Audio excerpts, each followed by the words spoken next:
Hi guys, my name is Meredith and I work for the Coffee Joint. We are the first licensed consumption lounge in the US. Our establishment aims to provide cannabis education and entertainment to the community.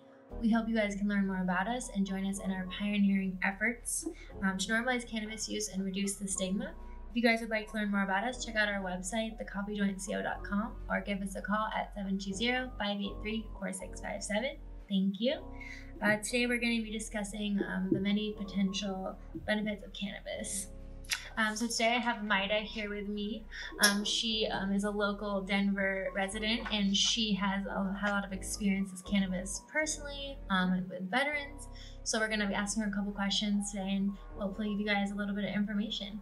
How are you doing today, Maida? Doing good. Good. So I know that in your work that you sometimes come across veterans, and I know veterans, there's such a crisis going on right now. You know, all they do is push opioids at them. You come back from war, you have PTSD, trouble sleeping, you know, mood disorders, they're kind of miserable. And a lot of them are going towards things that cause addiction and you're just trying to escape and have a normal life. Tell me a little bit about what you know about veterans and the VA coming back from war and their options for pain relief. Right. So as a veteran myself, you know, it's different. When you get out of the Army or whatever military branch, you know, you have the VA there, but the VA just says when you're active duty, you know, they're doctors and they push what they have, which is opioids, sleeping pills, and just medication that's really strong for us. Something I was joking with you earlier, also we can't do any like drugs, you know, so essentially alcohol is the biggest use in the military. So, you know, that with the combination of those, you know, medications is not a good combination for us. That's why you see, you know, so much suicide, addiction problems like that. Now I'll tell you from some of the veterans that I've spoken to, you know, certain cases, certain VA doctors will tell you, you know, why don't you try marijuana, you know, but even that, you know, you kind of sympathize with them as well because they're also persecuted for recommending things like that. And that is not common. They do not. Yeah. No, they don't. They do not want people to use cannabis as medicine. No, they don't. Because, you know, amongst a lot of things, it's federally legal, you know, regardless of the states and stuff. But for them, you know, they rather push the pills, which is what they are contracted with, I'm assuming. I never understood that, but I also went through that procedure because one, a doctor was prescribing it to me. So, you know, you have that trust and well, the military wants you to be capable of being able to be okay. So you're like, okay, this can't be bad. But I've seen a lot of soldiers. I lost a couple of friends due to that medication abuse and alcohol. Tell me if I'm wrong. I did hear someone tell me once that if you know, are out of the military, you're through the VA getting benefits, and if they have you prescribed on a medicine, I've heard that they drug test you, and then if you show up not taking the meds that they prescribe, you can get in trouble. And then if they have another drug test showing cannabis, you can lose your benefits completely. I haven't heard anything about the benefits, but I have heard about the drug testing. So they basically, when you go to the military, if you have PTSD or something and they prescribe an opioid to you, if you're not taking it, you can get in trouble? I don't think you get in trouble, but they're pretty much saying, well, this is on you. You know, like the VA really, you have to pretty much ask the VA to give you disability, even though you have years and years of documentation. You know, you pretty much have to prove it to them that you're injured. And if they're trying to help you and they're using their money to help you, then they want to have kind of proof. So if you're not taking the opiates, it's like, well, it's not on us anymore. Oh, so you're not taking this because it's not helping, but to them, you're not taking this, you must not have it. Right. Yeah, something like that. But most people just don't want to take that stuff, you know? And I think sometimes, I know a couple of friends of mine, they'll get it prescribed. It's ready to get picked up. They never pick it up. Why is that? They just have alternative medications and they know that stuff works, you know, compared to the alternative. And by alternative medications, you mean cannabis? Yes.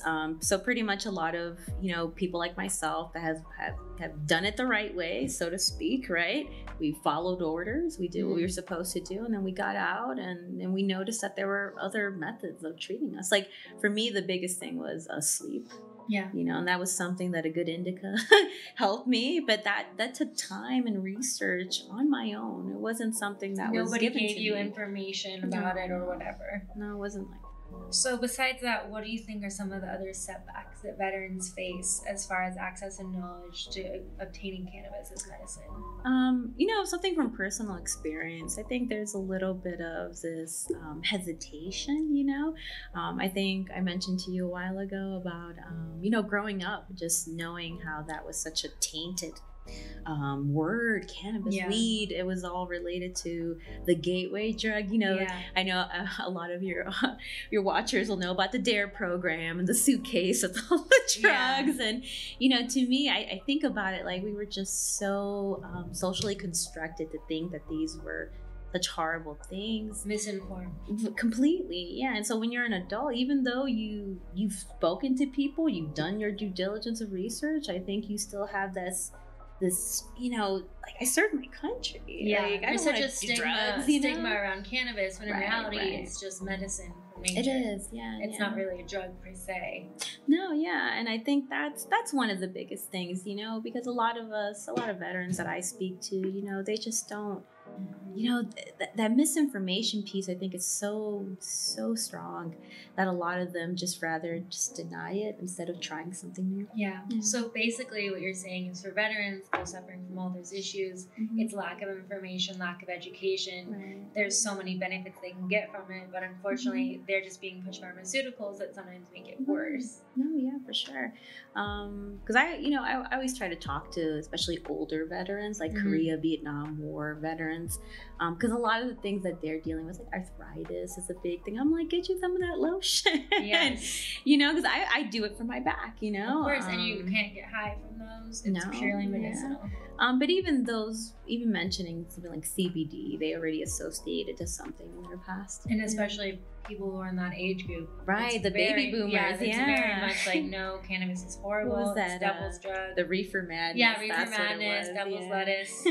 How do you think we can reduce the stigma and, you know, kind of provide like education to seniors and vets? Like, what do you think is the most important steps to make to kind of provide education and make it that accessible for them? I really do think what you're doing here today is very important, and I definitely will hope more of my veteran counterparts will come and talk about their personal experience, because I do believe everyone's different, you know. But at the same time, when one person versus millions of Americans that I've read on Facebook, met in person, I mean, they have spoken and said that this is really a better alternative to what we have. And I think that should be put into context and like informing us more, coming out to events. I know I'm trying to help you come to some events with me.